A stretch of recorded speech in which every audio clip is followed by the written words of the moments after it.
Hello everyone, আসসালামু আলাইকুম। Welcome back to my channel. সবাই কেমন আছেন? আশা করছি আমার সকল ভিউয়ার্সরা, ভাইরা আপুরা যে যেখানে আছেন ভালো আছেন, সুস্থ আছেন। নতুন একটা ব্লগ নিয়ে হাজির হয়ে গেলাম। আশা করছি ভালো লাগবে। অবশ্যই ভিডিওটা শেষ পর্যন্ত দেখবেন। তো এখন হচ্ছে সকালে নাস্তা করে নিচ্ছি। এখানে চা নিয়ে নিয়েছি আর সাথে হচ্ছে পরোটা। আমি আর আয়ন হচ্ছে একই সাথে খেয়ে নেব। যেহেতু আর আব্বু অফিসে আছে, তো আমরা মা ছেলে মিলিয়ে হচ্ছে নাস্তাটা করে নেব। আয়াত বুড়ি হচ্ছে এখনও ঘুমাচ্ছিল। তো এই ফাঁকে হচ্ছে আস্তে ধীরে হচ্ছে সকালের নাস্তাটা করে নিচ্ছিলাম। অনেক টাইম ডিম ভাজা দিয়ে খেয়ে থাকি, এখন হচ্ছে জাস্ট চা আর পরোটা ডুবিয়ে তারপর হচ্ছে সকালের নাস্তাটা করে নিলাম। এরপর আয়াত বুড়ি ঘুম থেকে উঠেছে, ওকে খাইয়ে দিয়ে রুমে রেখে আসছে। আমি হচ্ছে কিচেনের দিকে একটু চলে আসছি। আমার কিচেনটা একদমই নর্মাল কিচেন, খুব একটা ভালো না। তারপর চেষ্টা করি একটু গুছিয়ে রাখার, যেহেতু এটা নিচতলাতে আর খুব একটা আলো বাতাস কিন্তু একদমই আসে না। জাস্ট লাইটের যে আলোটুকু আসে ওইটুকুই, এর জন্য কিন্তু একটু অন্ধকার টাইপেরও দেখা যাচ্ছে। আর কিচেনটা কিন্তু ফুল টাইলস করা না, জাস্ট অল্প কিছু অংশতে হচ্ছে টাইলস করা। তো যাই হোক, এখন হচ্ছে আমি কিচেনের যে বয়ামগুলো আছে, জারগুলো আছে, এগুলো হচ্ছে আমি একটু ক্লিন করে নিব। উপরে প্রচণ্ড তেল কাজটা পড়ে গিয়েছে। অনেকদিন যাবত হচ্ছে ক্লিন করা হয় না। আমি হচ্ছে আগে দেখা যেত 15 দিন পর পরই হচ্ছে এগুলো একদম ডিপ ক্লিন করতাম, বাট সময়ের জন্য এবার করতে পারিনি। তো আমি হচ্ছে এই জারগুলো হচ্ছে ক্লিন করে নিচ্ছিলাম, যেহেতু এর ভিতরে টুকিটাকি মশলাপত্র অবশ্যই আছে। তো আমি জাস্ট উপর দিয়ে হচ্ছে ক্লিন করতেছিলাম, যেগুলোর ভিতরে হচ্ছে ডাল দেন হাবিজাবি একটু মশলা ছিল, ওগুলোর উপর দিয়ে হচ্ছে আমি ক্লিন করে নিচ্ছিলাম। আর যেগুলো খালি ছিল ওগুলো হচ্ছে আমি ভিতরে হচ্ছে ক্লিন করে নিচ্ছিলাম।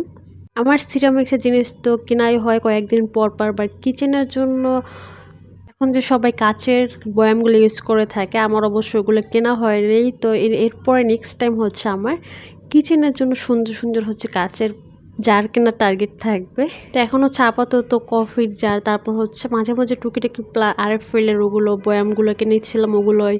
তারপর হচ্ছে মানে টুকিটাকি মাঝে মাঝে 2-1 পিস করে কেনা হয়েছে আগের ওল্ড ডিজাইনের, সেগুলোই হচ্ছে রেখে দিচ্ছি। সবগুলো তো একবারে চেঞ্জ করা সম্ভব না, তো আস্তে আস্তে হচ্ছে সব জারগুলো হচ্ছে কাচের করার ইচ্ছা আছে, মানে প্লাস্টিক থেকে কাচের করার ইচ্ছা আছে। উপরে যে কফির জারগুলো দেখতে পাচ্ছেন, এগুলো অল্প যে মশলাগুলো থাকে শাহি টাইপের, এলাচ দারচিনি তারপর হচ্ছে পোস্তদানা, এই টাইপের মশলাগুলো হচ্ছে ওই ছোট ছোট জারগুলোতে হচ্ছে রেখে দেই।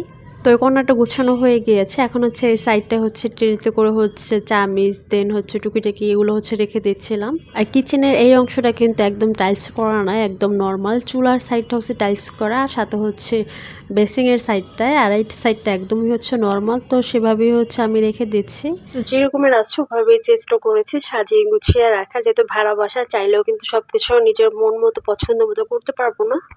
তো মোটামুটি জার তারপর হচ্ছে বাকি যে কিচেনের আইটেমসগুলো ছিল সবগুলো হচ্ছে আমি ক্লিন করে নিয়েছি। সবগুলো অবশ্য ভিডিও তো দেখাতেও পারিনি, তাহলে কিন্তু ভিডিওটা অবশ্য অনেকটাই কিন্তু বড় হয়ে যাবে। এরপর হচ্ছে এই যে দুপুরের জন্য রান্না করবে, এখন হচ্ছে মাছ রান্না করবে, তেলাপিয়া মাছ, আর সাথে হচ্ছে ওই সাইডে ডাল বসিয়ে দিয়েছি। তো তাড়াতাড়ি করে একদম ঝটপটভাবে হচ্ছে রান্নাটা শেষ করবো, যেহেতু এগুলো ক্লিন করতে কিন্তু অনেকটা টাইম লেগে গিয়েছে। একদম তাড়াহুড়ো করে হচ্ছে রান্নাটা শেষ করতে চাচ্ছিলাম।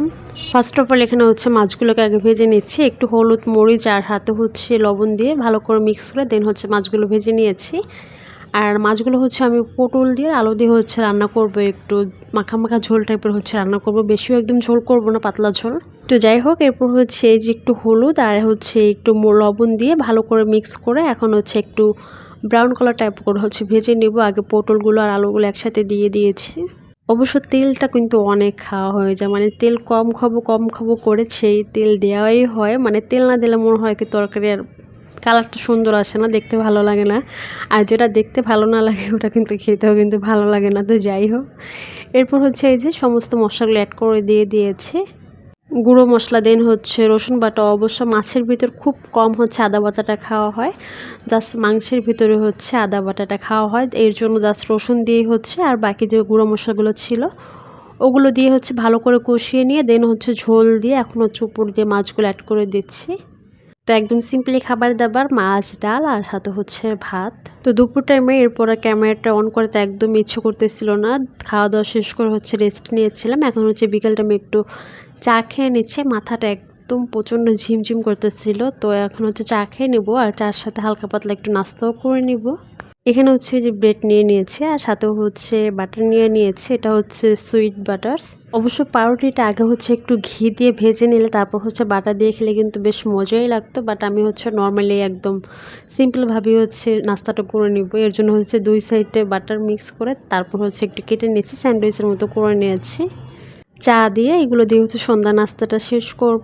সন্ধ্যার দিকে চেষ্টা করি হচ্ছে ফাঁকিবাজি কিছু দিয়ে হচ্ছে নাস্তাটা শেষ করা, কারণ ওই টাইমে একদম কিচেনে যেতে ইচ্ছা করে না, যেহেতু প্রচণ্ড গরম আর একদম ঘামিয়ে কিন্তু শরীর অবস্থা খুবই খারাপ হয়ে থাকে।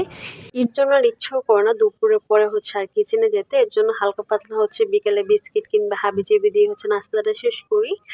আর এই যে আয়াত বুড়ি হচ্ছে উবতি হচ্ছে খেলা করতেছিল, হচ্ছে ঘুমাবে, ঘুমের জন্য হচ্ছে এরকমের একটু ডিস্টার্ব করতেছিল আর সাথে হচ্ছে উবতি হয়েছিল। তো দেখতে পাচ্ছে যখন ক্যামেরাটা অন করেছি মানে সে তো খুবই খুশি হয়ে গিয়েছে। তো ঠিক আছে, আজকের মতো ভিডিওটা এখানে শেষ করে দিচ্ছি। আই হোপ আপনাদের কাছে ভালো লেগেছে, ভালো লাগলে অবশ্যই একটা লাইক করবেন, কমেন্ট করে জানাবেন কেমন হয়েছে। আজকের মতো ভিডিওটা এখানে শেষ করে দিচ্ছি। আল্লাহ হাফেজ, আসসালামু আলাইকুম।